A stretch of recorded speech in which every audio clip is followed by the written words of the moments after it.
नमस्कार दोस्तों, नमस्कार दोस्तों, आपको हमारे यूट्यूब चैनल इंडिया अपडेट्स में आपका हार्दिक स्वागत है। आज हम आपको ट्रांसपोर्ट के विषय में कुछ जानकारी देने जा रहे हैं। ट्रांसपोर्ट हमारे जीवन के लिए एक बहुत महत्वपूर्ण अंग है। ये हम आपको विशेष तौर से बताने जा रहे हैं। एक पूर्ण विकसित परिवहन व्यवस्था किसी देश के आर्थिक विकास में महत्वपूर्ण है। परिवहन व्यवस्था के अंतर्गत आते हैं हमारे सड़क, रेल मार्ग, जल एवं वायु मार्ग परिवहन सभी आते हैं। सड़क मार्ग में आते हैं जैसे हमारे इसके लिए विकास के लिए सड़क एवं राजमार्ग मंत्रालय नीतियों एवं कारकों को बनाने के लिए उत्तरदायी है। विश्व भर में भारत में सबसे बड़ी लंबी सड़कों का जाल सा बिछा हुआ है। अभी भारत में लगभग 33 लाख किलोमीटर सड़क हैं। भारत के सड़कों में राष्ट्रीय राजमार्ग, राज्य राजमार्ग, जिला सड़क और ग्रामीण सड़क आते हैं। अब आपका आता है रेल मार्ग। यदि रेल यात्रा करते हैं, बाहर आना जाना है, तो उसके लिए हमारे रेल मार्ग का होना भी बहुत ज़रूरी है। यात्रियों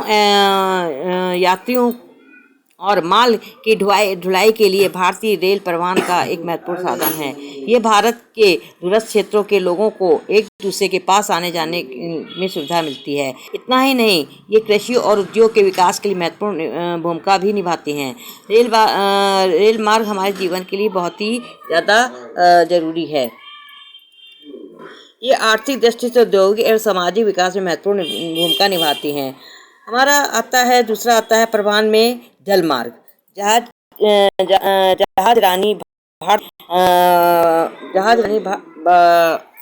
भारतीय अर्थव्यवस्था के परिवहन क्षेत्र में एक अत्यंत महत्वपूर्ण भूमिका निभाता है। भारत में होने वाले व्यापार के परिणाम के हिसाब से 90% और कीमत के हिसाब से 70% व्यापारिक गतिविधियां समुद्र मार्ग से होती हैं। विश्व के विकासशील देशों में भारत के पास सबसे बड़ा व्यापारिक जहाजी बेड़ा है।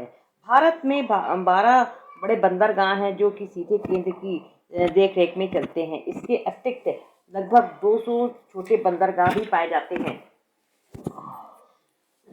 भारत में एक विकसित भूखंडीय जल परिवहन व्यवस्था भी है। इसके अंतर्गत लगभग 14,500 किलोमीटर चलित मार्ग राजमार्ग है। इसे नदी मार्ग, नहर मार्ग, झील मार्ग आदि शामिल हैं। अब आपका आता है आपके उसमें आता है वायु मार्ग। तो वायु परिवहन के व्यवस्थापक विकास और विस्तार के लिए नीतियों एवं योजनाओं को बनाने एवं लागू करने का उत्तरदायी नागरिक विमान मंत्रालय है।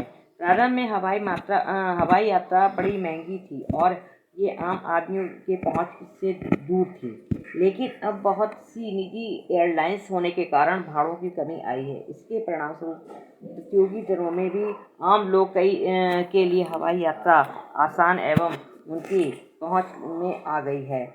इसलिए हम ये कहेंगे कि हमारे जीवन में अब वायु मार्ग का होना बहुत अति आवश्यक है। अब आता है संचार।